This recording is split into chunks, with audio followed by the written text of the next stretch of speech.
కా సినిమాలో కంటెంట్ చూశారు, దిల్రూబా సినిమాలో కిరణ్ అబ్బవరంని చూస్తారు. ఇది నాకు గర్వం కాదండి. It's all support of my team and my big man Karun. తను రాసిన మాటలు, తను నన్ను చూపించిన విధానం, తను డిజైన్ చేసిన ఒక క్యారెక్టరేషన్ ఎక్స్ట్రాడినరీ అండి. అండ్ ఐ రిక్వెస్ట్ అమ్మాయిలు ప్రతి ఒక్కరూ సినిమాకి వెళ్ళి చూడండి. I request, consider it as a my request. ప్రతి ఒక్క అమ్మాయి, ఒక ఉమెన్, ప్రతి ఒక్కరూ సినిమాకి వెళ్ళండి. ఎందుకంటే ఈ సినిమా మీ మీద రెస్పెక్ట్తో తీసాం. అండ్ ఈ సందర్భంగా నా జీవితంలో ఉన్న ఎవ్రీ ఉమెన్, మా అమ్మ అవ్వచ్చు, నా లవర్ అవ్వచ్చు, నా ఎక్స్ లవర్ అవ్వచ్చు, నా వైఫ్ అవ్వచ్చు, ప్రతి ఒక్కరికి థ్యాంక్ యూ సో మచ్. నా లైఫ్లో ఉమెన్ ఎంత ఇంపార్టెంట్ అన్నది నాకు అర్థమవుతుంది. అండ్ ఈ సినిమాలో ఉమెన్ అన్నది ఎంత ఇంపార్టెంట్ అన్నది మేము చూపించడానికి ప్రయత్నం చేసాం.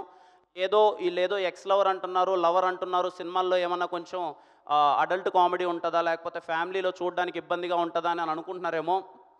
I promise, not even single word. మీరు సినిమా నుంచి బయట వచ్చిన తర్వాత you all women, particularly women will respect us.